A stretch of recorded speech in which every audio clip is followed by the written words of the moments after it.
നമസ്കാരം. Out of ഫോക്കസിലേക്ക് സ്വാഗതം. വയനാടിനെ കുറിച്ച് തന്നെയാണ് സംസാരിക്കുന്നത്. വിവരണാതീതമാണ് കാര്യങ്ങൾ.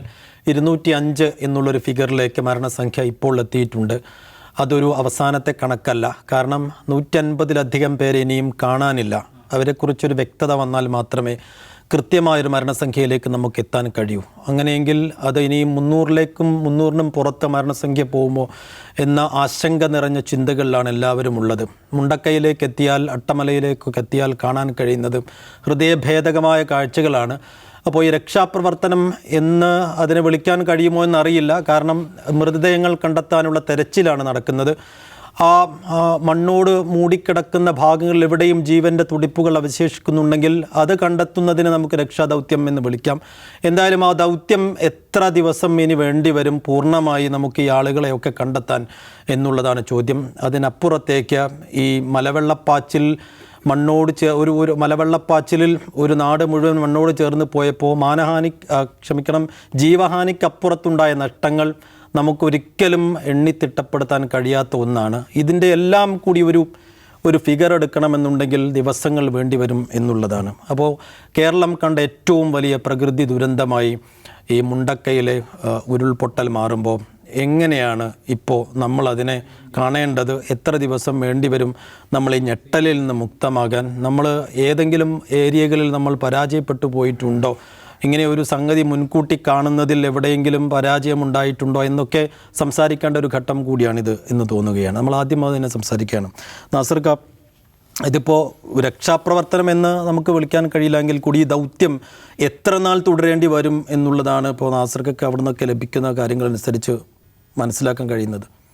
അതിപ്പം ഈ നമ്മുടെ ഒരു മുൻകാലത്തെ അനുഭവങ്ങളൊക്കെ വെച്ച് പറയുകയാണെങ്കിൽ ഇത് സ്വാഭാവികമായിട്ട് അങ്ങോട്ട് നിന്നു പോവുക എന്നല്ലാതെ അവസാനിപ്പിക്കലില്ലല്ലോ. കാരണം ഇത് അവസാനിപ്പിക്കണമെങ്കിൽ നമ്മൾ കാണാതായ ആളുകളുടെ എണ്ണം കൃത്യമായിട്ട് കിട്ടണം. അത് ഒരുവിധം കിട്ടുമെന്ന് വിചാരിക്കുക. കാരണം ഈ ഇപ്പോൾ സംഭവിച്ചത് ഒരു പഞ്ചായത്തിലെ 2 വാർഡുകളാണ്. മുണ്ടക്കൈ വാർഡും പിന്നെ ഈ ചൂരൽമല വാർഡും. ഈ രണ്ട് വാർഡുകളായതുകൊണ്ട് തന്നെ അത്ര ഒരു റിമോട്ടായ ഒരു സ്ഥലവും ഇത്ര വാർഡുകളും ഒക്കെ ആയതുകൊണ്ട് തന്നെ വളരെ കൃത്യമായിട്ട് വീടുകളുടെ കണക്കുകളുണ്ടാവും. ഇപ്പോൾ പഞ്ചായത്തിൻ്റെ അടുത്ത് തന്നെ കണക്കുണ്ടാവും. അപ്പം എവിടെയായിരുന്നു വീട് നിന്ന്, ആ വീട്ടിൽ എത്ര ആളുണ്ടായിരുന്നു, പിന്നെ വിരുന്ന് വന്നവരോ എത്ര ഉണ്ടെങ്കിൽ അത്ര ഉണ്ടായിരുന്നു. പ്രശ്നം അതല്ല, ഈ ആളുകളെ തിരഞ്ഞ് കണ്ടുപിടിക്കാൻ കഴിയില്ലല്ലോ, കിട്ടില്ല.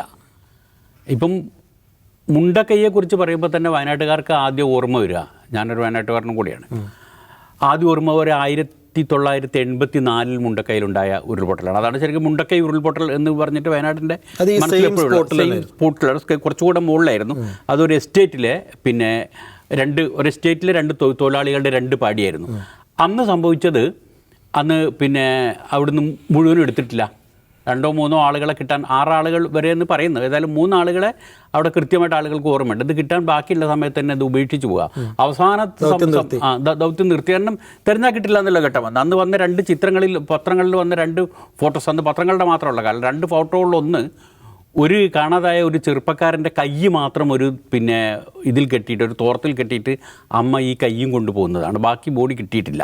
പിന്നെ അന്ന് വന്നത് അടുത്ത ഏറ്റവും കുപ്രസിദ്ധമായ ഒരു ഫോട്ടോ മാതൃഭൂമി പത്രത്തിൽ വന്നത്, അന്ന് ഈ ദൗത്യം നിർത്തുന്ന ദിവസം, നിർത്തുകയാണ് ഇനി തിരഞ്ഞിട്ട് കാര്യമില്ല എന്ന് പറഞ്ഞിട്ട് പോകുന്ന ദിവസം പോലീസുകാർ ഒരു DYSPയുടെ ജീപ്പിലേക്ക് ഇതിൽ ചത്ത ഒരു പന്നിയുടെ ശവം കഴുകി വൃത്തിയാക്കി ഇതാക്കിയിട്ട് ഫോട്ടോ എടുക്കുക. ആ സംഭവം ഓർമ്മ ഉണ്ടല്ലോ, ഒരു ഫോട്ടോ അങ്ങനെ ഇത് കിട്ടിയാക്കി പോലീസ് ജീപ്പിലേക്ക് ഈ പന്നിയുടെ ശവം എടുത്തിടുന്ന ചിത്രം ഫോട്ടോ എടുത്തിട്ട് അന്ന് K. ജയചന്ദ്രൻ എന്ന് പറഞ്ഞാൽ നമ്മളെ പ്രസിദ്ധ ഫോട്ടോഗ്രാഫർ ജയചന്ദ്രൻ അന്ന് മാതൃഭൂമിയിൽ ആ വാർത്ത കൊടുത്തിട്ട് ഉണ്ടായ പോകലുകളും സംഗതികളൊക്കെ. അപ്പോൾ അത് പറഞ്ഞു വരുന്നത് എന്താ വെച്ചാൽ, ആ ദിവസത്തിൽ ഇതങ്ങ് സ്വാഭാവികമായിട്ട് ഇതങ്ങ് നിന്നു പോയിരുന്നു. അപ്പം അന്ന് അവിടെ ആളെ കിട്ടാനുണ്ട്.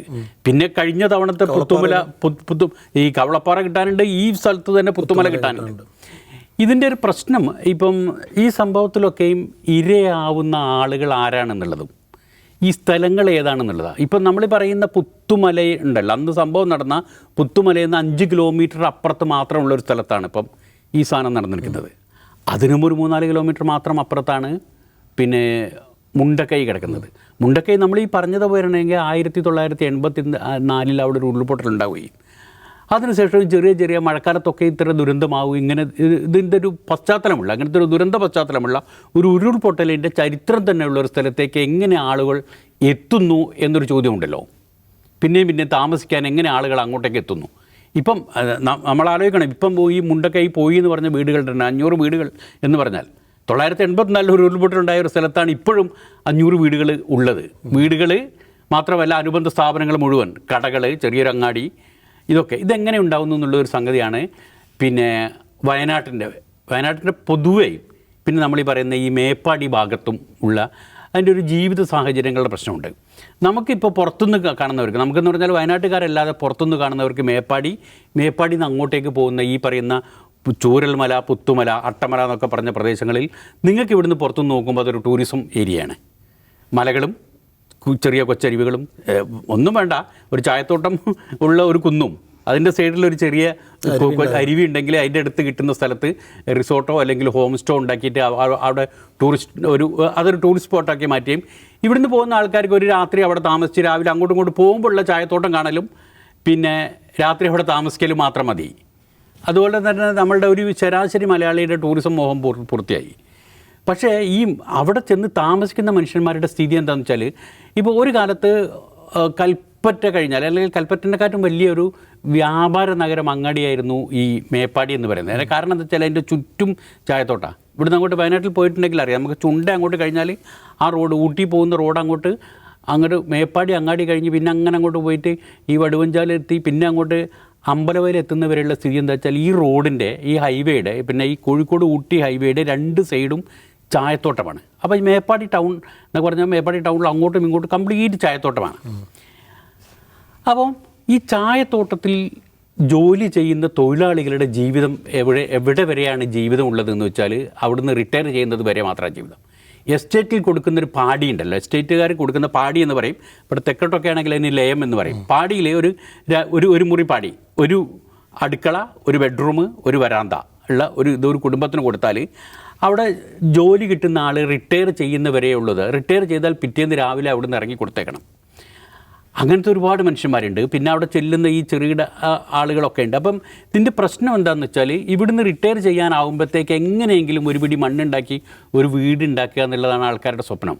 അതുകൊണ്ട് ഒന്നുകിൽ മക്കളെ ചായത്തോട്ടത്തിൽ ചേർക്കാതെ പുറത്തേക്ക് അയച്ചിട്ടോ, അല്ലെങ്കിൽ ഗൾഫിലേക്കോ, അല്ലെങ്കിൽ പിന്നെ വേറെ ഏതെങ്കിലും, ഇപ്പോൾ കേരളത്തിൽ തന്നെ കൊച്ചിയിലേക്കോ അല്ലെങ്കിൽ ബാംഗ്ലൂരിലേക്കോ എവിടത്തേക്കെങ്കിലും അയച്ചിട്ടോ, അല്ലെങ്കിൽ എന്തെങ്കിലും ഒരു ചെറുകിട ജോലി കണ്ടുപിടിച്ചിട്ടൊക്കെ ഈ പിന്നെ മക്കൾക്ക് ജോലി ഉണ്ടെങ്കിൽ മക്കളും, ഈ ഉമ്മാക്കും പാപ്പാക്കും ചായത്തോട്ടത്തിലാണ് പണിയെങ്കിൽ അവരും, അത് കഴിഞ്ഞിട്ട് ഇത് മൊത്തം കുറിയിലിട്ടിട്ട് അതുകൊണ്ടും എല്ലാം കൂടെ ജീവിതത്തിൽ മുഴുവൻ ഇതും പെൺകുട്ടികളില്ലാത്തവരാണ്. പെൺകുട്ടികളുണ്ടെങ്കിൽ പെൺകുട്ടികളുടെ കല്യാണം കഴിഞ്ഞിട്ട് പിന്നെയും ബാക്കിയുള്ളത് കടമൊക്കെ വാങ്ങിയിട്ട് ഊട്ടി ഒരുക്കി ഉണ്ടാക്കിയ മൊത്തം സംഗതിയുണ്ട്.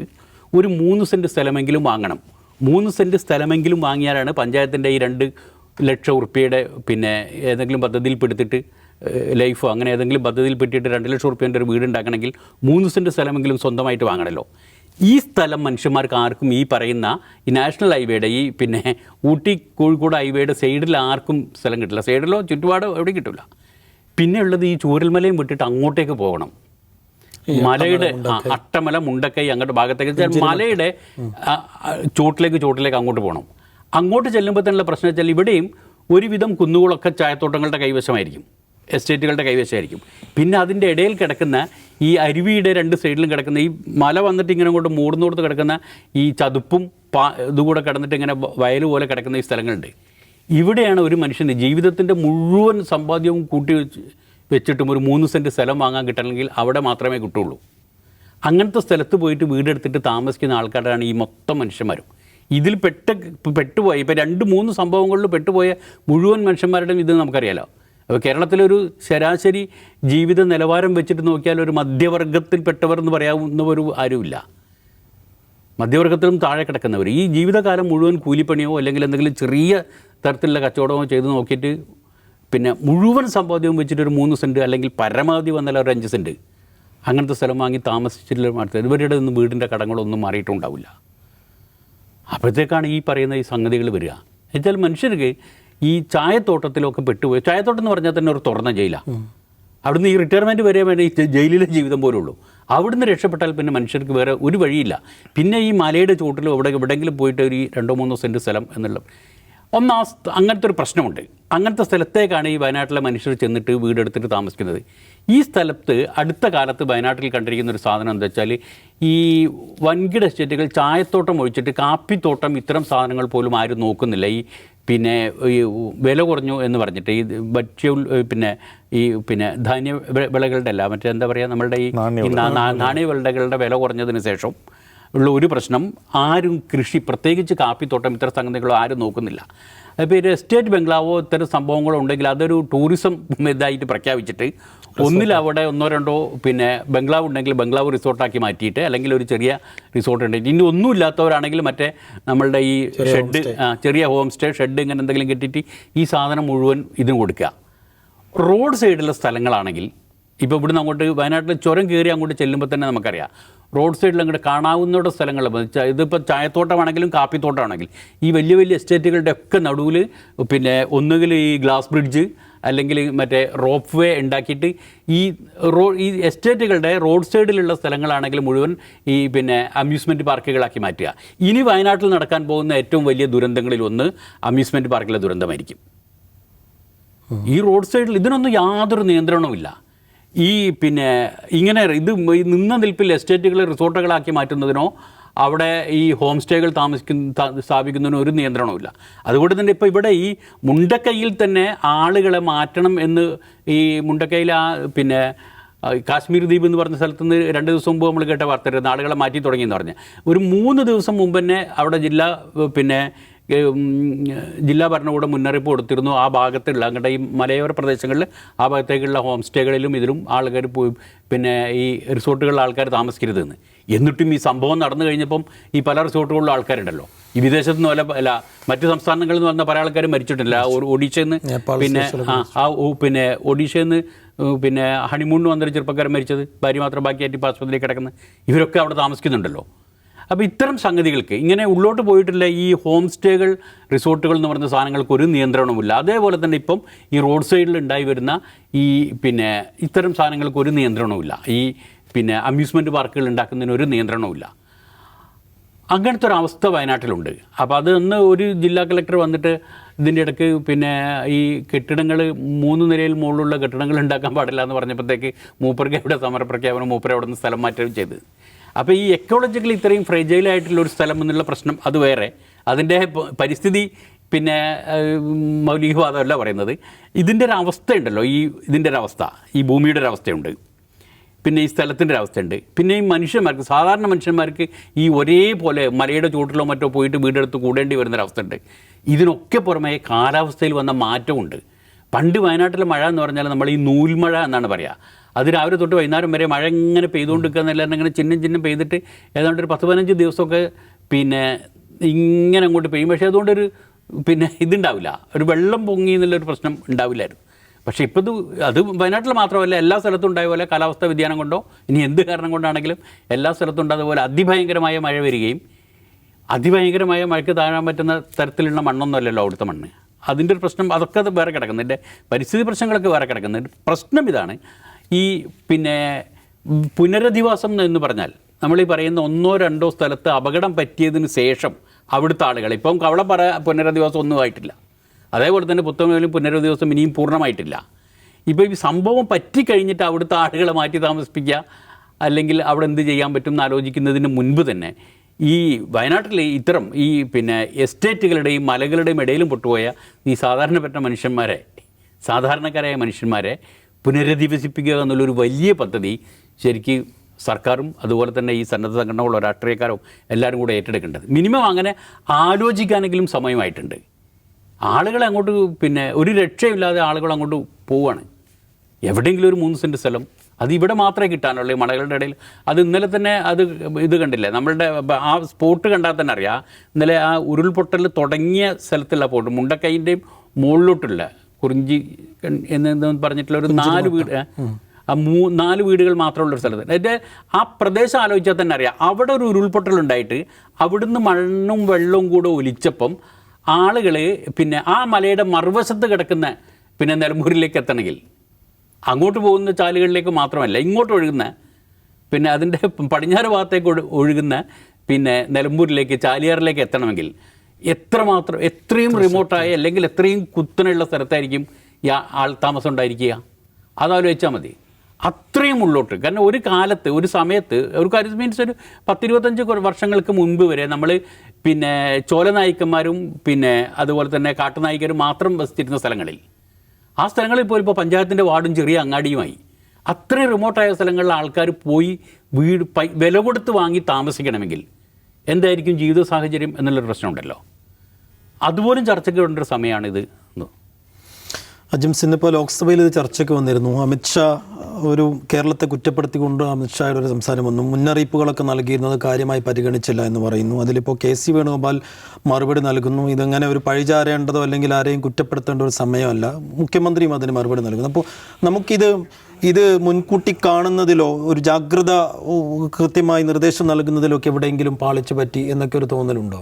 അല്ല, ഇന്ത്യയിലെ മനുഷ്യരുടെ ജീവിതം എന്ന് പറഞ്ഞാൽ ഈ ഭരണകൂടത്തിൻ്റെ ദയവിലാണ്. അതിപ്പോൾ കേന്ദ്ര സംസ്ഥാനം ഏത് സംസ്ഥാനമായിക്കോട്ടെ, ഏതെങ്കിലും സർക്കാരിനെ പറ്റിയല്ല പറയുന്നത്, ഭരണകൂടത്തിൻ്റെ ദയവിലാണ് നമ്മുടെയൊക്കെ ജീവിതം. ഇപ്പോൾ ഇന്ത്യൻ സംസ്ഥാനങ്ങളിൽ ഈ ഉരുൾപൊട്ടൽ ഉണ്ടാകുന്ന ആദ്യത്തെ സംസ്ഥാനമല്ല കേരളം. ഹിമാചൽ പ്രദേശ്, ഉത്തരാഖണ്ഡ്, UP തുടങ്ങിയ എല്ലാ ഈ ഹിമാലയൻ ടെറൈനിലുള്ള ഒട്ടുമിക്ക സ്റ്റേറ്റുകളിൽ ഇത് ഉണ്ടാകുന്നുണ്ട്. ഹിമാചൽ പ്രദേശിലെ ഒരൊറ്റ സംഭവത്തിൽ ഒരു വില്ലേജ് ഒലിച്ചു 298 പേരെ ഒറ്റ മരിച്ചിട്ടുണ്ട് 1998. ഇതുപോലെ തന്നെ ഇതിന് സമാനമായി ഇതിലും കൂടുതൽ മരണസംഖ്യ ഇപ്പോൾ അറിയാവുന്നതിനേക്കാൾ മരണസംഖ്യ കൂടുതലാണ്. അപ്പോൾ അതുകൊണ്ട് നമുക്കിവിടെ ഇപ്പോൾ എത്ര പേർ മരിക്കുമെന്ന് നമുക്കറിയില്ല. ഉറപ്പില്ല. കേരളം കണ്ട ഏറ്റവും വലിയ ഉരുൾപൊട്ടൽ ദുരന്തമായിരിക്കും ഇത്. കാരണം 1961 മുതൽ ഏതാണ്ട് 2022 വരെ മൊത്തം ഉരുൾപൊട്ടലിൽ കേരളത്തിൽ മരിച്ചവരേക്കാൾ കൂടുതൽ ഈ ഒറ്റ സംഭവത്തിൽ മരിച്ചിട്ടുണ്ട്. അപ്പോൾ നമ്മൾ അതിൻ്റെ ഒരു വ്യാപ്തി മനസ്സിലാക്കാൻ വേണ്ടി പറയുകയാണ്. നമ്മുടെ ഫ്ലഡ് ഉണ്ടായല്ലോ, നമ്മുടെ 2018 പ്രളയം. ആ പ്രളയം ഉണ്ടായപ്പോൾ 480 പേരോ മറ്റാണ് മരിച്ചത്. അത് വ്യത്യസ്ത സംഭവങ്ങളിലാണ്. ഇപ്പോൾ ഇലക്ട്രിക് പോസ്റ്റ് ഒടിഞ്ഞു വീണ്, പുഴയിൽ പോയി, ഈ ഉരുൾപൊട്ടൽ, മണ്ണിടിച്ചിൽ എല്ലാം കൂടെ കൂടിയിട്ടാണ് അത്രയും പേര് മരിച്ചത്. പക്ഷേ ഇത് ഒരൊറ്റ സംഭവത്തിൽ ഒരു 2 വാർഡിൽ മാത്രം നടന്ന സംഭവത്തിലാണ് ഇത്രയും പേര് മരിച്ചത്. അപ്പോൾ അതിൻ്റെ ഒരു വ്യാപ്തി മനസ്സിലാക്കാൻ വേണ്ടി പറയണേ. ഞാൻ ആദ്യം പറഞ്ഞതിലേക്ക് വരാം. ഈ സർക്കാരുകളുടെ ദയവിലാണ് ഇവിടുത്തെ സാധാരണക്കാരൻ്റെ ജീവിതം എന്ന് പറയാൻ കാരണം, ഈ പറയുന്ന ചൂരൽമല അതുപോലെ മുണ്ടക്കൈ, ഈ 2 പ്രദേശത്ത് ഉരുൾപൊട്ടൽ ഉണ്ടാകും എന്ന് അവിടുത്തെ ജില്ലാ ദുരന്ത നിവാരണ അതോറിറ്റിക്ക് അറിയാം. അവരുടെ റിപ്പോർട്ടിൽ നേരത്തെ തന്നെ ഉള്ളതാണ്. കാരണം ഇവിടെ 2020 ഒരു ഉരുൾപൊട്ടൽ ഉണ്ടായിട്ടുണ്ട്. ഇതിന് തൊട്ടടുത്ത് കുറിച്ചർമല എന്ന് പറഞ്ഞ സ്ഥലമുണ്ട്. ഈ കുറിച്ചർമലയിൽ ഒരു ചെറിയ ഉരുൾപൊട്ടൽ, അതിന് ട്രെയിലറാണെന്നാണ് പറയുക, ഒരു ചെറിയ ഉരുൾപൊട്ടൽ ഉണ്ടായിട്ടുണ്ട്. അപ്പോൾ ഇവിടെ ആളുകൾ ഈ സമയത്ത് താമസിക്കാൻ പാടില്ല എന്ന് അറിയാവുന്ന ആളുകൾ തന്നെയാണ് നമ്മുടെ ഭരണകൂടം. ഞാൻ സർക്കാർ എന്ന് പറയുന്നില്ല. സർക്കാർ എന്ന് പറഞ്ഞാൽ അതിലിപ്പോൾ ഈ സമയത്ത് രാഷ്ട്രീയം പറയാമെന്ന് പറയും. ഭരണകൂടം എന്ന് പറഞ്ഞാൽ അതിൽ കേന്ദ്ര സർക്കാർ മുതൽ ഈ ഡിസാസ്റ്റർ മാനേജ്മെൻറ്റ് അതോറിറ്റി മുതൽ നമ്മുടെ സംസ്ഥാന സർക്കാർ മുതൽ തദ്ദേശ സ്ഥാപനങ്ങൾ വരെയുള്ളവർ അറിയാം അവിടെ ഉരുൾപൊട്ടൽ ഉണ്ടാവുമെന്ന്. അപ്പോൾ അവിടെ മുന്നറിയിപ്പ് കൊടുത്തിരുന്നു. അവർ കൊടുത്തിരുന്നു. അവിടുത്തെ പഞ്ചായത്ത് മെമ്പർ, നമ്മുടെ കൂടെ ജോലി ചെയ്യുന്ന സജിത് ബാലുണ്ട്. സജിത് ബാൽ തൊട്ടപ്പുറ വാർഡിലാണ് ജീവിക്കുന്നത്. അവരുടെ പഞ്ചായത്ത് മെമ്പർ ഈ പ്രദേശങ്ങളിലെ എല്ലാ ജനങ്ങൾക്കും കൊടുത്തൊരു വോയിസ് മെസ്സേജ് ഉണ്ട്. പരമാവധി ആളുകൾ ക്യാമ്പിലേക്ക് മാറണം എന്നുകൊണ്ട് വോയിസ് മെസ്സേജ് ഉണ്ട്. സജിത് ബാലിൻ്റെ ഫാമിലി ഉൾപ്പെടെ ക്യാമ്പിലായിരുന്നു കഴിഞ്ഞ കുറേ ദിവസമായിട്ട്. ആ വോയിസ് മെസ്സേജ് എല്ലാ വാട്സപ്പിലും പോയിട്ടുണ്ടാവും. ഈ വോയിസ് മെസ്സേജ് ലഭിച്ചിട്ടും ആളുകൾ എന്തുകൊണ്ട് മാറുന്നില്ല എന്ന് ചോദിച്ചാൽ ആളുകൾ മാറില്ല. അങ്ങനെ വോയിസ് മെസ്സേജ് കിട്ടിയിട്ട് മാറില്ല. ഇപ്പോൾ പുത്തുമലയിൽ എന്താ സംഭവിച്ചത്? പുത്തുമലയിൽ അപകടം ഉണ്ടായപ്പോൾ സംഭവിച്ചത് ആളുകൾ ക്യാമ്പിലേക്ക് മാറിയിട്ട് പകൽ സമയത്ത് ആ വീട്ടിലുള്ള സാധനങ്ങൾ എന്തെടുക്കാൻ വേണ്ടി വന്ന ആളുകളാണ് അപകടത്തിൽപ്പെട്ടത്. 10 പേര് മരിച്ചത്. അപ്പോൾ ഇവിടെ ഉരുൾപൊട്ടലുണ്ടാവും എന്ന് ഭരണകൂടത്തിന് അറിയാം. അതൊരു റെഡ് സോണിൽപ്പെട്ട പ്രദേശമാണെന്ന് അവർക്കറിയാം. എന്നിട്ട് ഇത്രയും ആളുകളെ മരണത്തിന് കൊടുക്കുന്നെങ്കിൽ അതിനാരായിരിക്കും ഉത്തരവാദി? ഞാൻ പറയും ഭരണകൂടം തന്നെയാണെന്ന് പറയും. ഇത് ഇപ്പോൾ ഈ മിനിഞ്ഞാന്ന് മുന്നറിയിപ്പ് കൊടുത്തിട്ട് അവരെ മാറ്റാത്തതല്ല അതിൻ്റെ ഒരു പ്രശ്നം. ഇതൊരു വലിയ ഇഷ്യൂ ആണ്. ഇതിപ്പോൾ ഈ കേരളത്തിൽ ഉരുൾപൊട്ടൽ ഉണ്ടാകുന്നത് ഏറ്റവും ഇൻറ്റൻസിഫൈഡ് ആയിട്ടുള്ള ഉരുൾപൊട്ടൽ ഉണ്ടാകുന്നത് 80കളിലും 90കളിലുമാണ് തുടക്കം. അതിനു മുമ്പ് ഉരുൾപൊട്ടും, ഏതെങ്കിലും മലയിലൊക്കെ ഉരുൾപൊട്ടും ആർക്കും ആളുകളെ അങ്ങനെ ബാധിക്കുന്നുണ്ടായിരുന്നില്ല. 80കളിലും 90കളിലുമാണ് ഈ ഉരുൾപൊട്ടൽ ദുരന്തങ്ങൾ മനുഷ്യരെ ബാധിക്കും, മനുഷ്യരെ കൊല്ലുന്ന. അതിൻ്റെ ഒരു കാരണം അന്ന് ഇത്തരം പ്രദേശങ്ങളിൽ കുടിയേറ്റം കുറവായിരുന്നു. അപ്പോൾ ഈ പ്രശ്നം 80കളിൽ 90കളിൽ തുടങ്ങുന്നത് 61 മുതൽ ഇതുവരെ 61 മുതൽ നമ്മുടെ ഉരുൾപൊട്ടൽ റെക്കോർഡ് ചെയ്യപ്പെട്ടിട്ടുണ്ട്. 1961 മുതലുള്ള ഉരുൾപൊട്ടലുകൾ റെക്കോർഡ് ചെയ്യപ്പെട്ടിട്ടുണ്ട്. അപ്പോൾ ആളുകൾ മരിക്കുന്നത് 80 90 മുതലാണെന്ന് പറയുമ്പോൾ അതൊരു പോയിൻ്റാണ്, അതൊരു ബെഞ്ച് മാർക്കാണ്. എന്തുകൊണ്ടാണ്? അത് ആളുകൾ കുടിയേറി താമസിക്കുന്ന ഇത്തരം പ്രദേശങ്ങളിൽ അവിടെ താമസിക്കാൻ തുടങ്ങുന്നു. വയനാട്ടിലേക്കും ഇടുക്കിയിലേക്കും കുടിയേറ്റം വ്യാപകമായി ഇത്തരം പ്രദേശങ്ങളിൽ ആളുകൾ താമസിക്കുന്നു എന്നുള്ളതാണ് അതിൻ്റെ ഒരു കാരണം. അപ്പോൾ ആളുകൾ അങ്ങനെ താമസിക്കേണ്ടി വരുന്നത് എന്തുകൊണ്ടാണ്? ഈ സമയങ്ങളിൽ തന്നെയാണ് ടൂറിസം കേരളത്തിൽ വ്യാപകമാവുന്നത്. 80കളിലാണ് കേരളത്തിൽ ഈ ആഭ്യന്തര ടൂറിസം വ്യാപകമാവുന്നത്, ഇടുക്കിയിലും വയനാട്ടിലും. അപ്പോൾ ഇത് രണ്ടും ഭയങ്കര ബന്ധമുണ്ട്. ഈ ടൂറിസം വ്യാപകമാകുമ്പോൾ ഉണ്ടാകുന്ന വിഷയം എന്താണെന്ന് വെച്ചാൽ ആ മേഖലകളിൽ ഭൂമി ലഭിക്കാതാവും. ഇപ്പോൾ നാസർ അത് വളരെ വിശദമായിട്ട് പറഞ്ഞു. സാധാരണക്കാർക്ക് 2 സെൻറ്റ് ഭൂമി മേടിച്ച് വീട് വയ്ക്കാൻ പറ്റിയ സുരക്ഷിതമായ പ്രദേശങ്ങൾ, മണ്ണ് വന്നോ മല വന്നോ ഇടിച്ച് കൊണ്ടുപോകാത്ത സുരക്ഷിതമായ പ്രദേശത്ത് ഭൂമി വയ്ക്കാൻ കഴിയുന്നില്ല. റിയൽ എസ്റ്റേറ്റ് കേരളത്തിൽ വ്യാപകമാകുന്നു ഇതേ കാലയളവിൽ തന്നെയാണ്, 80കളും 90കളിലാണ്. അപ്പോൾ ഇതൊരു ഒരു സംസ്ഥാനത്തെക്കുറിച്ച് ദീർഘകാല ഭാവനകളുള്ള ഭരണാധികാരികളുടെ മനസ്സിൽ വരേണ്ട കാര്യമാണ്. ഇനി അത് വന്നിട്ടില്ലെന്ന് വെച്ചാൽ വന്നിട്ടുണ്ട്. ഈ പ്രശ്നങ്ങളൊക്കെ നിരവധി തവണ ഏത് സർക്കാരാണല്ലോ ആ സർക്കാരിൻ്റെ മുമ്പിൽ വന്നിട്ടുണ്ട്. നമ്മുടെ കേരളം അനുഭവിക്കുന്ന പ്രശ്നങ്ങൾ ഇതൊക്കെയാണ് എന്ന് കമ്മീഷൻ റിപ്പോർട്ടുകളായിട്ട് വന്നിട്ടുണ്ട്. പ്ലാനിംഗ് ബോർഡിൻ്റെ രേഖകളിലുണ്ട്, വിവിധ യൂണിവേഴ്സിറ്റികളിൽ നടന്ന പഠനങ്ങളിലുണ്ട്, ഒരുപാട് PhD തീസിസുകളുണ്ട്, ഗവേഷണങ്ങളുണ്ട്. ഇത് സർക്കാരിൻ്റെ മുമ്പിൽ ഇല്ലാത്ത വിവരമല്ല. ഈ വിവരത്തിൻ്റെ അടിസ്ഥാനത്തിൽ ഒരു സ്റ്റെപ്പ് നടന്നു. ഞാൻ ഇന്നലെ അത് പറഞ്ഞിരുന്നു. VS അച്യുതാനന്ദൻ്റെ കാലത്ത് VR കൃഷ്ണയ്യർ അധ്യക്ഷനായ നിയമപരിഷ്കാര കമ്മീഷൻ ഏറ്റവും കൂടുതൽ വന്നത് കേരളത്തിൽ സമഗ്രമായ ഭൂമി നിയമം വേണം. ഈ ഭൂമി നിയമം എന്ന് പറഞ്ഞാൽ കേരളത്തിലെ ഭൂവിനിയോഗം നിയന്ത്രിക്കണം എന്നാണ്. അതിൻ്റെ കാരണം എന്താണ്? കേരളത്തിൽ ഭൂമി കുറവാണ്, മനുഷ്യന്മാർ കൂടുതലാണ്. 3.5 കോടി മനുഷ്യന്മാർക്ക് ആകെ ഇത്ര ഈ ഷൂലേസ് പോലെ കിടക്കുന്ന ഒരു സ്റ്റേറ്റാണുള്ളത്. അപ്പോൾ ഇത് പിന്നെ വൾണറബിളാണ്, എക്കോളജിക്കലി വൾണറബിൾ ആയിട്ടുള്ള സ്റ്റേറ്റാണ്, ചെരിഞ്ഞ് കിടക്കുന്ന സ്ലോപ്പ് പോലുള്ള ഒരു സംസ്ഥാനമാണ്. അപ്പോൾ ഇവിടെ ഇത് നിയന്ത്രിച്ചില്ലെങ്കിൽ ഭാവിയിൽ അപകടം ഉണ്ടാകുന്നതുകൊണ്ടാണ് ആ പരിഷ്കാരം. ഇന്നേ വരെ VS അച്യുതാനന്ദൻ സർക്കാരിൻ്റെ കാലത്ത് നൽകിയ റിപ്പോർട്ടിൽ ഒരു സർക്കാരും ഒരു നടപടിയും സ്വീകരിച്ചിട്ടില്ല. അതിനെപ്പറ്റി തിരിഞ്ഞു നോക്കിയിട്ടില്ല. ഈ ഭൂവിനിയോഗം എന്ന് പറഞ്ഞാൽ നമ്മൾ വിചാരിക്കുമ്പോൾ ഞാൻ മേടിച്ചിട്ടുള്ള 50 സെൻറ്റ് ഭൂമി അല്ലെങ്കിൽ 10 സെൻറ്റ് ഭൂമി അതെങ്ങനെ വിനിയോഗിക്കണമെന്ന് സർക്കാർ പറയണോ, ഞാൻ എൻ്റെ ഇഷ്ടം പോലെ ചെയ്യും, അങ്ങനെയല്ല അത് കാണേണ്ടത്. നമ്മുടെ സംസ്ഥാനത്തെ ക്ലാസിഫൈ ചെയ്യുക, ഏതൊക്കെ പ്രദേശങ്ങളിൽ വീട് വയ്ക്കാം, ഏതൊക്കെ പ്രദേശങ്ങളിൽ കൃഷി ചെയ്യാം, ഏതൊക്കെ പ്രദേശങ്ങളിൽ ഇൻഡസ്ട്രി ആവാം, ഏതൊക്കെ പ്രദേശങ്ങളിൽ മറ്റു ആവശ്യത്തിന് ഉപയോഗിക്കാം എന്ന് ക്ലാസിഫൈ ചെയ്യുകയും അതത് പ്രദേശങ്ങളിൽ ആ പരിപാടി മാത്രമേ നടക്കൂ എന്ന് ഉറപ്പുവരുത്തുകയും ചെയ്യുക എന്നുള്ളതാണ് ഇതിനുള്ള ശാശ്വത പരിഹാരം. ഇതാരും ചെയ്യുന്നില്ല. ഇപ്പോൾ ഇന്ന് മുഖ്യമന്ത്രി വാർത്താ സമ്മേളനത്തിൽ പറയുന്ന ഒരു കാര്യം, ചില ആളുകൾ പറയുന്നു ഗാഡ്ഗിൽ കമ്മീഷൻ റിപ്പോർട്ട് നടപ്പാക്കിയിരുന്നെങ്കിൽ മഴ പെയ്യില്ലായിരുന്നു. ഇതൊരു പരിഹാസമാണ്. ഒരു മുഖ്യമന്ത്രിയാണ് അത് പറയുന്നത്. ഇത്തരം പ്രകൃതി ദുരന്തങ്ങൾ ഉണ്ടാകുമ്പോൾ ഗാഡ്ഗിലിനെ ആളുകൾ ഓർക്കാൻ കാരണം എന്താണ്? ഗാഡ്ഗിൽ കമ്മീഷൻ റിപ്പോർട്ട് വലിയ വിവാദമായ സമയത്ത് അദ്ദേഹം പറഞ്ഞു ഇത് കേരളത്തിൻ്റെ ഭാവിയെക്കുറിച്ചുള്ളൊരു പ്രശ്നമാണ്. ഇത് അദ്ദേഹം ശരിക്കും ഗാഡ്ഗിൽ കമ്മീഷൻ റിപ്പോർട്ട് ഇതിനെപ്പോലെ തെറ്റിദ്ധരിക്കപ്പെട്ട വേറെ ഒന്നുമില്ല. അതിൽ അദ്ദേഹം പറയുന്നത് എന്താണെന്ന് വെച്ചാൽ, നിങ്ങൾ എൻ്റെ ഈ പഠനം മുന്നിൽ വയ്ക്കുക, എന്നിട്ട് ഇത് ജനങ്ങളെ കൊണ്ട് ഡിസ്കസ് ചെയ്യിപ്പിക്കുക, ജനങ്ങൾക്ക് ഇത് പച്ച മലയാളത്തിൽ അച്ചടിച്ച് വിതരണം ചെയ്യുക, എന്നിട്ട് ജനങ്ങളോട് ഇതിൻ്റെ പരിഹാരം എന്താണെന്ന് ജനങ്ങളിൽ നിന്ന് ഫീഡ്ബാക്ക് സ്വീകരിക്കുക, എന്നിട്ട് നിങ്ങൾ നടപടി സ്വീകരിക്കുക എന്നാണ് സർക്കാരിനോട് പറയുന്നത്. അത് പോട്ടെ. അപ്പോൾ അതേക്കുറിച്ച് എന്താ പറയുക, ഗാഡ്ഗിൽ കമ്മീഷൻ റിപ്പോർട്ട് നടപ്പാക്കിയിരുന്നെങ്കിൽ മഴ പെയ്യില്ലായിരുന്നു എന്ന് പരിഹസിക്കുകയാണ് മുഖ്യമന്ത്രി എന്ന്. അമിത്ഷാ എന്താണ് ചെയ്യുന്നത്? അമിത്ഷാ പാർലമെൻറ്റിൽ എന്താ പറയുന്നത്, ഞങ്ങൾ 7 ദിവസം മുമ്പ് മുന്നറിയിപ്പ്. ഇത് പച്ചക്കള്ള. അമിത്ഷാ പറയുന്നത് പച്ചക്കള്ളാണ്, മുഖ്യമന്ത്രി ചെയ്യുന്നത് പരിഹാസമാണ്. നമ്മളത് മനസ്സിലാക്കണം. അമിത്ഷാ പറയുന്ന എന്ത് മുന്നറിയിപ്പ് കൊടുത്തത്? അവിടെ റെഡ് അലേർട്ട് വരുന്നത് ഇവിടെ ഉരുൾപൊട്ടൽ ഉണ്ടായതിന് ശേഷമാണ്. അതുവരെ ഇവിടെ ഓറഞ്ച് അലർട്ടാണ്. യഥാർത്ഥത്തിൽ ഈ ഓറഞ്ച് അലർട്ടോ റെഡ് അലർട്ടോ എന്നുള്ളതല്ല വിഷയം. നാസർ പറഞ്ഞല്ലോ, സൂചി മഴ പെയ്തുകൊണ്ടിരിക്കുക എന്ന് പറഞ്ഞല്ലോ, നൂൽമഴ. നമ്മൾ മനസ്സിലാക്കേണ്ട ഒരു കാര്യം, ഇടുക്കിയിലാവട്ടെ വയനാട്ടിലാവട്ടെ, ഈ തേയിലത്തോട്ടങ്ങളുണ്ടല്ലോ, ഈ തേയിലത്തോട്ടങ്ങൾ ഇങ്ങനെ ഭൂമി ഉണ്ടായപ്പോൾ ഭൂമിയുടെ ഒപ്പം ഉണ്ടായ സാധനമല്ല. അതൊരു കൊളോണിയൽ അഗ്രഷൻ്റെ ഭാഗമായിട്ടുണ്ടായ സംഭവമാണ്. നമ്മളിപ്പോൾ മൂന്നാറിൽ പോകുമ്പോൾ എന്ത് മനോഹരമായ തേയിലത്തോട്ടങ്ങൾ, നമ്മൾ ഫോട്ടോ എടുക്കില്ലേ, അതൊരു മല ഇങ്ങനെ ഷേവ് ചെയ്ത് അവിടുത്തെ മുഴുവൻ മരങ്ങളെയും മൃഗങ്ങളെയും അവിടുത്തെ ആദിവാസികളെയും ഇല്ലാതാക്കിക്കൊണ്ട് ഷേവ് ചെയ്തെടുത്തൊരു മുട്ടക്കുന്നാണ്. അവിടെ കൊണ്ടിട്ടാണ് തേയില വെച്ചിട്ടുള്ളത്. മുട്ടക്കുന്നാക്കിയിട്ടാണ് തേയിലും വെക്കുക, പിന്നെ അതിൽ മറ്റേ യൂക്കാലിസും വെക്കുക. ഈ തേയിലത്തോട്ടത്തിൻ്റെ കാപ്പിത്തോട്ടത്തിൻ്റെ പ്രശ്നം, കാപ്പിത്തോട്ടത്തിന് ഒരു ചോല ആവശ്യമുണ്ട്, അവിടെ വലിയ മരങ്ങൾ നടാം. തേയിലത്തോട്ടത്തിൻ്റെ പ്രശ്നം തന്നെ ചോല ആവശ്യമില്ല. അത് അവിടെ ഇവിടെയൊക്കെ ആയിട്ട് ചെറിയ യൂക്കാലിയോ കാറ്റാടി മരങ്ങളൊക്കെ വയ്ക്കുക എന്നേ ഉള്ളൂ. അപ്പോൾ ഒരു മുട്ടക്കുന്നിൽ നിറയെ മരങ്ങളുണ്ടായിരുന്ന ആ മരം മുഴുവൻ ഷേവ് ചെയ്ത് മാറ്റിയിട്ട് അവിടെ തേയില നട്ട് കഴിഞ്ഞാൽ അതിനൊരു പ്രശ്നം ഉണ്ടാവില്ല എന്ന് എനിക്ക് തോന്നുന്നുണ്ടോ? അവിടെ പെട്ടിമുടി ദുരന്തം ഉണ്ടായില്ല, അത്ഭുതമുള്ളൂ. മരങ്ങൾ ഇട തുറന്ന് നിൽക്കുന്ന ഒരു മുട്ടക്കുന്നിനെ ഷേവ് ചെയ്ത് മാറ്റി അവിടെ തേയില നട്ടു. അതിൻ്റെ ദുരന്തങ്ങളാണ് ഇപ്പോൾ അനുഭവിക്കുന്നത്. എന്തുകൊണ്ടാണ് ഉരുൾപൊട്ടൽ ഉണ്ടാകുന്നതിനെ കുറിച്ചുള്ള ശാസ്ത്രീയമായ പഠനം നടന്നിട്ടുണ്ട്. അപ്പോൾ അവിടെ 300 മില്ലിമീറ്റർ മഴ പെയ്തു എന്നാണ് പറയുന്നത്. ഈ പറയുന്ന മുണ്ടക്കയിൽ 2 ദിവസം കൊണ്ട് 300 മില്ലിമീറ്റർ മഴ താങ്ങാനുള്ള ശേഷി ആ പ്രദേശത്തിനില്ല. അത് സത്യമാണ്. പക്ഷേ അത്ര മഴ പെയ്യുമ്പോഴും ആ പെയ്ത വെള്ളം ഒഴുകിപ്പോയിരുന്നെങ്കിൽ ഈ പ്രശ്നമില്ല. ഇവിടെ ഈ വെള്ളം കുടിക്കുന്നു. ഈ വെള്ളത്തെ ഹോൾഡ് ചെയ്യാനുള്ള ആ മലയുടെ കഴിവ് മരങ്ങളില്ലാത്തതുകൊണ്ടും അവിടെ വെള്ളം ഒഴുകിപ്പോകാനുള്ള നീർച്ചാലുകൾ പലവിധ നിർമ്മാണ പ്രവർത്തനങ്ങൾ മുടങ്ങിയതുകൊണ്ടും അത് മുടങ്ങിപ്പോകുന്നു. അത് അവസാനം ബേസ്റ്റ് ഔട്ട് ചെയ്യുന്നു. അതാണ് സംഭവിക്കുന്നത്. അപ്പോൾ ഇത്തരം പ്രശ്നങ്ങൾ ഈ പശ്ചിമഘട്ടത്തിലുണ്ട് എന്ന് തിരിച്ചറിഞ്ഞുകൊണ്ട് അതെങ്ങനെ പരിഹരിക്കണം എന്നുള്ള പരിഹാര നിർദ്ദേശമാണ് ജനങ്ങളുടെ കൂടി ഫീഡ്ബാക്ക് എടുത്ത് നടപ്പാക്കണമെന്ന് ഗാഡ്ഗിൽ പറഞ്ഞത്. എന്നിട്ട് അതേ ഗാഡ്ഗിലിനെ മുഖ്യമന്ത്രി തന്നെ പരിഹസിക്കുകയാണ് ചെയ്യുന്നത്. അപ്പോൾ കാലാവസ്ഥാ വ്യതിയാനം, കാർബൺ എമിഷൻ കൊണ്ടാണ് ഇപ്പോൾ ഇങ്ങനെ കാലാവസ്ഥാ വ്യതിയാനം ഉണ്ടാകുന്നത്, അതുകൊണ്ടാണ് ഇത് കാരണം എന്നാണ് മുഖ്യമന്ത്രി വിശദീകരിക്കുന്നത്. ശരിയാണ്, കാർബൺ എമിഷൻ പ്രശ്നമാണ്, അതുകൊണ്ട് കാലാവസ്ഥാ വ്യതിയാനം ഉണ്ടാകുന്നുണ്ട്. എന്താണ് പറയുക, ഒട്ടും ക്രമീകൃതമല്ലാതെ മഴ പെയ്യുന്നുണ്ട്. ഒരു ചെറിയ മുമ്പ് ഒരു സമീകൃതമായ രീതിയിൽ മഴ പെയ്തുകൊണ്ട് മുമ്പൊക്കെ നമ്മുടെ ചെറുപ്പത്തിൽ അറിയാലോ, സ്കൂൾ തുറക്കുന്ന നന്നായിരിക്കും മഴ തുടങ്ങുക.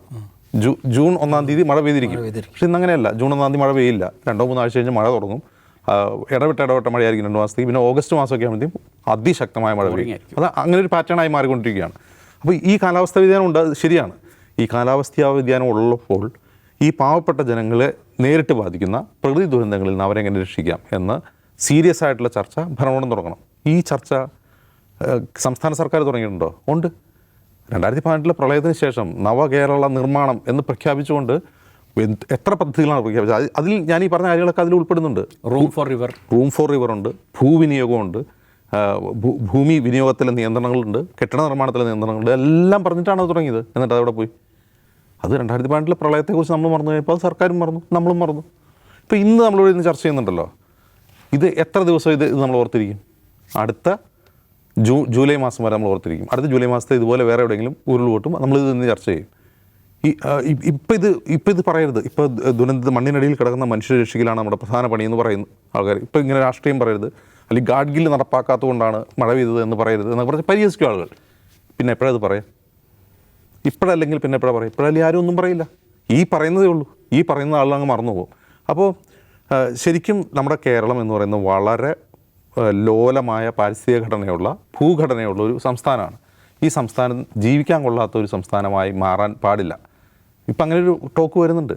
ആ ടോക്ക് എങ്ങനെയാണ്? വേനലായി കഴിഞ്ഞാൽ അതികഠിനമായ വേനൽ, എയർ കണ്ടീഷനില്ലാതെ വയനാട്ടിൽ പോലും ജീവിക്കാൻ പറ്റാത്ത അവസ്ഥ, മഴ പെയ്താൽ മഴ തന്നെ മഴ. അപ്പോൾ ഇത് ജീവിക്കാൻ കൊള്ളാത്ത ഒരു സ്ഥലമാണെന്നുള്ളൊരു പ്രചാരണം വ്യാപകമായിക്കൊണ്ടിരിക്കുകയാണ്. അപ്പോൾ അവിടെ നമ്മളിത് ജീവിക്കാൻ കൊള്ളാവുന്ന ദൈവത്തിൻ്റെ സ്വന്തം ഭൂമിയാണെങ്കിൽ ആക്കണമെങ്കിൽ ഒരു കളക്റ്റീവായിട്ടുള്ള എഫേർട്ട് ഈ കാര്യത്തിൽ വേണം. അത് സർക്കാരിനെ മാത്രം കുറ്റപ്പെടുത്തുകയല്ല, സൊസൈറ്റി കൂടി അതിനെക്കുറിച്ച് ബോധവാന്മാരായിരിക്കണം. അങ്ങനെ പരസ്പരം പഴിചാരാതെ ഇപ്പം നമ്മുടെ മുമ്പിൽ രേഖകളുണ്ട്, നമ്മുടെ മുമ്പിൽ പഠനങ്ങളുണ്ട്, നമുക്കറിയാം. നമ്മളത് ബോധപൂർവം മറക്കുന്നതാണ്. എന്താണ് നമ്മുടെ പ്രശ്നമെന്ന് നമുക്ക് നന്നായിട്ട് അറിയാം. അപ്പോൾ അതിനെക്കുറിച്ച് ആക്ഷൻ എടുക്കാൻ ഭരണകൂടത്തെ പ്രേരിപ്പിക്കുന്ന വിധം പൗരസമൂഹം ഉത്ബുദ്ധരാകുക എന്നുള്ളതാണ് ഇതിൽ ഏറ്റവും വലിയ കാര്യം. ഇതങ്ങനെയല്ല, ഇങ്ങനെയല്ല വേണ്ടത് എന്ന് ജനങ്ങൾ പറയാൻ തുടങ്ങുന്ന ഒരു കാലത്ത് ഇതിന് തിരുത്തുണ്ടാവും. ഈ ഗാഡ്ഗിൽ കസ്തൂരിരംഗൻ റിപ്പോർട്ടിൻ്റെ കാലത്തുണ്ടായ പ്രശ്നം എന്ന് വെച്ചാൽ ഒരുവിധം അതേക്കുറിച്ച് ഒരുപാട് ഡിബേറ്റുകൾ ഈ കർഷക സംഘടന ആളുകൾ വന്ന് നമ്മളോട് സംസാരിക്കും. അപ്പോൾ ഗാഡ്ഗിൽ കസ്തൂരിരംഗൻ കമ്മീഷൻ റിപ്പോർട്ട് യഥാർത്ഥത്തിൽ ആ 2 റിപ്പോർട്ട്, ഞാൻ ഒരെണ്ണം മോശം ഒരെണ്ണം നല്ലതൊന്നും നല്ലതില്ല പറയുന്നത്, 2ൻ്റെ ഒബ്ജക്റ്റീവ് ഒന്നായതുകൊണ്ട് പറയുകയാണ്. അവർ ഉദ്ദേശിക്കുന്നത് എന്താണ്? ഈ പശ്ചിമഘട്ടം എന്ന് പറയുന്ന അതിലോലമായ മേഖലയിൽ ജനങ്ങൾ വസിക്കുന്നു, അവരുടെ ജീവിതവും അവിടുത്തെ പാരിസ്ഥിതികമായ സന്തുലനാവസ്ഥയെ നിലനിർത്തിക്കൊണ്ട് കുറേ കൂടി സസ്റ്റൈനബിൾ ആയിട്ടുള്ളൊരു ഡെവലപ്മെൻറ്റൽ പ്രോസസ്സിലേക്ക് നമ്മുടെ സംസ്ഥാനം പോകണമെന്നുള്ളതാണ് എൻ്റെ ഒബ്ജക്റ്റീവ്. അപ്പോൾ അതിനെതിരെ ബഹളം വെച്ചവർ ആരാണെന്ന് ചോദിക്കുമ്പോൾ എല്ലാവരും പറയാം കർഷകരെന്നാണ്. യഥാർത്ഥത്തിൽ കർഷകരല്ല ബഹളം വെച്ചതെന്നാണ് അവർ പറയുന്നത്. ഞങ്ങളിതിരെ ബഹളം വെച്ചിട്ടില്ല, ഞങ്ങളിതിനെതിരെ സമരം ചെയ്തിട്ടില്ല. യഥാർത്ഥത്തിൽ അത് സ്ഥാപിത താല്പര്യക്കാരായ ക്വാറി ഉടമകളും മറ്റു ചിലരുമാണ് ആ സമരത്തിന് പിന്നിലുണ്ടായിരുന്ന. അവരെപ്പോഴും പറയും, ഞങ്ങൾ കർഷക സംഘടനകൾ എപ്പോഴും പറയുന്നതാണ്, ഞങ്ങൾ ഈ പറയുന്ന ഈ എക്കോസിസ്റ്റത്തെ പരിപാലിച്ചുകൊണ്ട് അതിനെ നിലനിർത്തിക്കൊണ്ട് ഡെവലപ്മെൻറ്റ് ഉണ്ടാവണമെന്നാണ് ആഗ്രഹിക്കുന്നത്. അതേസമയം സമരം ചെയ്തവരുടെ ലക്ഷ്യം അതൊന്നും ആയിരുന്നില്ല. ഒന്ന് ആലോചിച്ച് നോക്കുക, ഈ ഗാഡ്ഗിൽ കസ്തൂരിരംഗൻ പ്രക്ഷോഭത്തിന് ശേഷം സംസ്ഥാനത്ത് എത്രയധികം ക്വാറികൾ അനുവദിക്കപ്പെട്ടു. വിഴിഞ്ഞം പദ്ധതി പ്രഖ്യാപിച്ചതിന് ശേഷം എത്ര ക്വാറികൾ അനുവദിക്കപ്പെട്ടു. ഇന്ന് ഈ പശ്ചിമഘട്ട മലകളിൽ 5000 ക്വാറികൾ പ്രവർത്തിക്കുന്നുണ്ട്. ഞാൻ പറയുന്നത് ക്വാറി വേണമെന്നല്ല, കരിങ്കലിലാണ് നിങ്ങൾ വീട് പണിയോന്നൊക്കെ തിരിച്ചു ചോദിക്കുക ആളുകൾ. അങ്ങനെയല്ല, ഇത് എവിടെ ക്വാറി വേണം, എവിടെ ക്വാറി പാടില്ല എന്നതിനെക്കുറിച്ചുള്ളൊരു വിവേചനബോധം വേണമെന്നുള്ളതാണ്. ഇപ്പോൾ മണൽവാരൽ, പുഴയിലെ മണൽവാരൽ നിരോധിച്ചു. അപ്പോൾ എന്തായി? പിന്നെ പാറപ്പൊടി മാത്രമേ ഉള്ളൂ, പിന്നെ ക്വാറി ഉണ്ടായേ പറ്റൂ. അപ്പോൾ നമ്മളെന്താണ് ചെയ്തുകൊണ്ടിരിക്കുന്നത്, എങ്ങനെയാണിത് ചെയ്യേണ്ടതെന്നതിനെക്കുറിച്ച് ചുമ്മാ വെറുതെ കോലാഹലം ഉണ്ടാക്കുക. ആ കോലാഹലത്തിന് ശേഷം അത് മറന്നു പോവുക. ഇപ്പം ഇതേക്കുറിച്ച് ഇപ്പോൾ നമ്മൾ സംസാരിക്കാൻ തന്നെ 100-300 പേര് മണ്ണിനടി കിടക്കേണ്ടി അല്ലെങ്കിൽ നമ്മളിപ്പോൾ ഇവിടെ നിന്ന് സംസാരിക്കില്ല. ആളുകളുടെ രക്തസാക്ഷിത്വമാണ് നമ്മളെ കൊണ്ട് സംസാരിപ്പിക്കാൻ വേണ്ടിയുള്ള ആളുകളുടെ രക്തസാക്ഷിത്വമാണ്. ഇനി ഇത് നമ്മൾ ഒരാഴ്ച കഴിയുമ്പോൾ മറന്നു പോകും, നമുക്ക് വേറെ വിഷയം വരും. അപ്പോൾ ഇത് യഥാർത്ഥത്തിൽ ഭരണകൂടത്തിന് പലതരത്തിലുള്ള സ്ഥാപിത താല്പര്യങ്ങളുണ്ടാവും, അവർക്ക് പലതരത്തിലുള്ള സമ്മർദ്ദം ഉണ്ടാവും. പക്ഷേ ജനങ്ങൾ ഇതേക്കുറിച്ച് ഉത്ബുദ്ധരാവുകയും ജനങ്ങൾ സ്വയം ചിന്തിക്കുകയും, ഞാൻ വീട് വച്ചിരിക്കുന്ന സ്ഥലത്ത് ഏതെങ്കിലും നീർച്ചാലുകൾ അടഞ്ഞിട്ടുണ്ടോ, ഞാൻ ഒരു വീട് വയ്ക്കുന്നതുകൊണ്ട് ഞാനല്ലാത്ത വേറെ ഏതോ ജീവിതങ്ങളെ വെള്ളം കൊണ്ടുപോകുന്ന രീതിയിൽ ഞാൻ എന്തെങ്കിലും ചെയ്യുന്നുണ്ടോ, ഞാനൊരു കട പണിയുന്നു, ഞാൻ കട പണിയുമ്പോൾ ഞാനത് ചെയ്യുന്നുണ്ടോ എന്ന് ഓരോ മനുഷ്യനും ചിന്തിക്കുക. ആ ഒരു ബോധത്തിൻ്റെ അടിസ്ഥാനത്തിൽ പ്രതികരിക്കാൻ തുടങ്ങുന്ന കാലത്ത് ഇതിന് തിരുത്തുണ്ടാവും. അല്ലാതെ ഇത് ആർക്കും അറിയാത്തത് കൊണ്ടോ, ഇതിനെക്കുറിച്ച് പഠനങ്ങളില്ലാത്തതുകൊണ്ടോ, ഇതിൻ്റെ കാരണം എന്താണെന്ന് അറിയാത്തതുകൊണ്ടോ, പരിഹാരം എന്താണെന്ന് അറിയാത്തതുകൊണ്ടല്ല. ഇതിൽ കൃത്യമായൊരു ജനകീയ സമ്മർദ്ദം ഭരണകൂടങ്ങളുടെ മേൽ ഉണ്ടാവുന്നില്ല എന്നുള്ളതാണ് യാഥാർത്ഥ്യം. ഈ ഭരണകൂടം എങ്ങനെയാണ് പെരുമാറുക എന്നുള്ളതിന് ഏറ്റവും വലിയ ഉദാഹരണം ഒരൊറ്റ വാക്കിൽ പറയാം. നമ്മൾ ഒരൊറ്റ ഉദാഹരണം, അജിംസ് ഇതുവരെ പറഞ്ഞത് മുഴുവൻ ആ ഒരൊറ്റ ഉദാഹരണത്തിലേക്ക് നമുക്ക് ചൂണ്ടിക്കാണിക്കാൻ പറ്റും. ഇപ്പം നമ്മളുടെ കോഴിക്കോട് ജില്ലയിലെ സ്വർഗം കുന്നിൽ നിന്ന് തുടങ്ങിയിട്ട് വയനാട്ടിലെ കള്ളാടിപ്പാറയിൽ പോയി കള്ളാടിയിൽ അവസാനിക്കുന്ന തുരങ്കം എന്നുള്ള പദ്ധതി, നമുക്ക് തുരങ്കപാത, വയനാട്ടിലെ ചുരത്തിന് പിന്നെ ബദലായിട്ട് വരുന്ന തുരങ്കപാത എന്നുള്ള പദ്ധതി ഇപ്പോഴും നമ്മുടെ മുന്നിലുണ്ട്. ഈ കള്ളാടി എന്ന് പറഞ്ഞ സ്ഥലം, അത് ഇന്നലത്തെ പത്രസമ്മേളനത്തിൽ മുഖ്യമന്ത്രി പറഞ്ഞു, നമ്മൾ പിന്നെ തുരങ്കം ചെന്ന് മുട്ടുന്ന ആ മലയിലല്ല കേട്ടോ അത് പൊട്ടിയത്, ഇതിൻ്റെ അപ്പുറത്തെ മലയാണ്. ഈ കള്ളാടി പാല ഇപ്പോൾ പൊട്ടിയ സ്ഥലവും തമ്മിലുള്ള ദൂരം 6 കിലോമീറ്റർ മാത്രമാണ്. അപ്പോൾ 6 കിലോമീറ്റർ വടക്കോട്ടേ പൊട്ടുള്ളൂ, 6 കിലോമീറ്റർ തെക്കോട്ടേ പൊട്ടില്ല എന്ന് ഒരു സംസ്ഥാന സർക്കാരിനോട് ഉറപ്പ് പറയാനോ ഉറപ്പ് വാങ്ങാനോ പറ്റില്ലല്ലോ. അതാണ് ഇതിൻ്റെ ഒരവസ്ഥ. സ്വർഗം കുന്നിൽ നിന്ന് കള്ളാടിപ്പാറ വരെയാണ് നമ്മൾ തുരങ്കം, ഈ പറയുന്ന മലയെ തുറന്നുകൊണ്ട് തുരങ്കപാത ഉണ്ടാക്കുമെന്ന് പറഞ്ഞ് അത് ചെത്തുന്ന കള്ളാടിപ്പാറയിൽ പൊട്ടിയിട്ടില്ല എന്നുള്ളതാണ് ഇപ്പം പിന്നെ ഭരണകൂടത്തിൻ്റെ സമാധാനം. അടുത്ത മലയിലാണ് പൊട്ടിയതെന്ന്. 6 കിലോമീറ്റർ അപ്പുറത്തേ പൊട്ടുമെന്ന് ഉറപ്പിക്കാൻ പറ്റില്ലല്ലോ. ഇനിയൊരു പൊട്ടുണ്ടെങ്കിൽ വേണമെങ്കിൽ 6 കിലോമീറ്റർ ഇപ്പുറത്തും പൊട്ടിക്കൂടെ? അപ്പോൾ കുറെ കൂടി യാഥാർത്ഥ്യബോധം ഉൾക്കൊള്ളേണ്ട സമയം അതിക്രമിച്ചിരിക്കുന്നു എന്ന് ഓർമ്മപ്പെടുത്താൻ രക്തസാക്ഷികളായവരുടെ എണ്ണം 206 നിലവിൽ. അത് കൂടും എന്നുള്ളത് തന്നെയാണ് ഏറ്റവും പ്രധാനപ്പെട്ട കാര്യം. വയനാട്ടിലും ഇടുക്കിയിലുമൊക്കെ ഇനിയും ജീവിക്കണം, ഇക്കോളജിക്ക് ഫ്രജൈലായ ഏരിയകളിൽ ഇനിയും ജീവിക്കണം എന്നുണ്ടെങ്കിൽ പ്രത്യേക പ്ലാൻ വേണ്ടി വരുമെന്നുള്ള കാര്യത്തിൽ ഒരു തർക്കവുമില്ല.